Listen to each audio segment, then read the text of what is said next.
जहां इंसान के तरीके ढूंढने की क्षमता खत्म हो जाती है, वहीं से इंसान बहाने ढूंढना शुरू कर देता है। जी हाँ दोस्तों, मास्क वाला मास्टर फिर से आपके सामने आ गया है क्लास 10th का पोएट्री लेकर के, और आज आपको पढ़ाएगा क्या, द फॉग पढ़ाएगा, जिसको आप क्लास 10th की बुक में पढ़ने को पाते हैं, उसे मैं यहाँ पढ़ाऊंगा।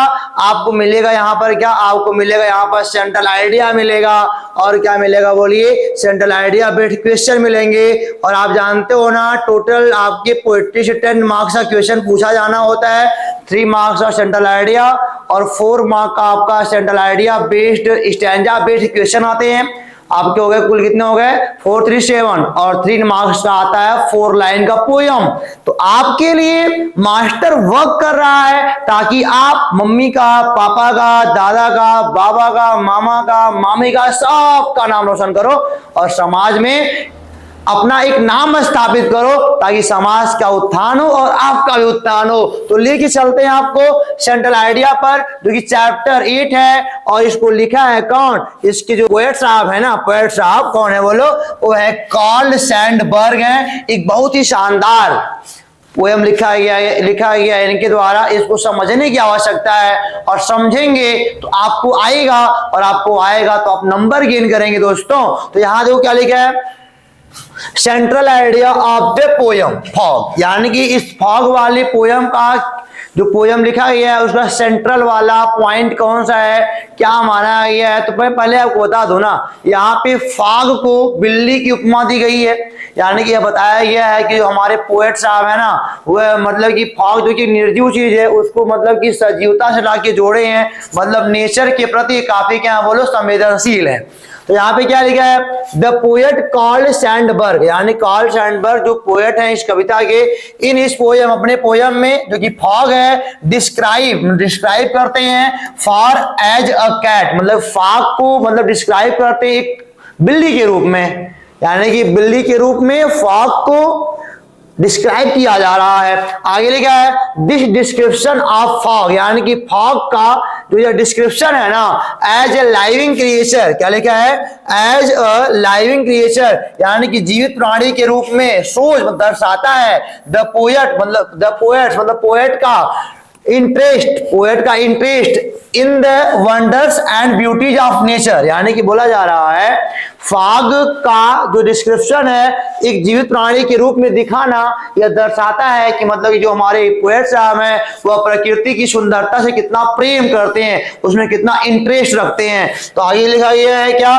To him the coming of fog resemble, मतलब कि उनके लिए द कमिंग ऑफ फॉग, मतलब जो फॉग है शीतलहर है उसका आना, तो नहीं धुंध टाइप का आता है वही, उसका आना रिसेंबल करता है the way a cat come silently on little feet, मतलब कि रिसेंबल क्या करता है कि जैसे एक बिल्ली अपने पैरों से, अपने नरम पंजों से शांति पूर्वक आती है, उसी प्रकार फॉग भी आता है। वो दर्शाता है ना, फॉग का आना क्या दर्शाता है, जैसे बिल्ली अपने नरम पैरों से साइलेंटली बहुत आराम से आती है, घर के अंदर प्रवेश करती है, वैसे अभी बहुत आराम से आता है। कहां पर आता है, जमीन पर आएगा यार, शहर के पास, बंदरगाह के पास आएगा।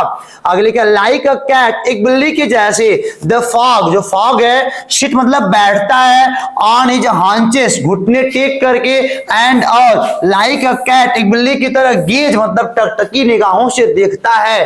क्या, द फॉग लुक्स, क्या देखता है, over the barber and the city, over the harbour है सर, हार्बर एंड सिटी, यानी कि बंदरगाह को देखता है और शहर को देखता है। हार्बर मतलब क्या, बंदरगाह, और शहर को देखता है। जस्ट लाइक अ कैट, और मतलब बिल्ली की तरह ही, कीप्स मूविंग, चलता रहता है, एंड मतलब और हार्डली स्टे, बहुत ही कठिनता से रुकता है, एट वन प्लेस, एक स्थान पर, जैसे बिल्ली एक स्थान पर बहुत देर तक नहीं रुक पाती है, वैसे जो हमारा फॉग है ना वह भी बहुत कठिनता से एक स्थान पर रुक पाता है। और लिखा है द फॉग आल्सो, जो फॉग है आल्सो स्लोली मूव्स, मतलब बहुत धीरे धीरे मूव करता है, ऑन एंड मूव ऑन, मतलब कि the fog also slowly move on, बहुत धीरे धीरे मतलब कि मूव करता है। और क्या लिखा है, एंड वैनिसेस, और क्या होता है बोल, अचानक ही बिल्ली की जैसे गायब हो जाता है, यानी कि यहाँ पे फॉग को बिल्ली की उपमा दी गई है। बिल्ली की तरह फॉग आराम से आता है बैठ करके, जैसे बिल्ली दही दूध को देखती है घर में ना,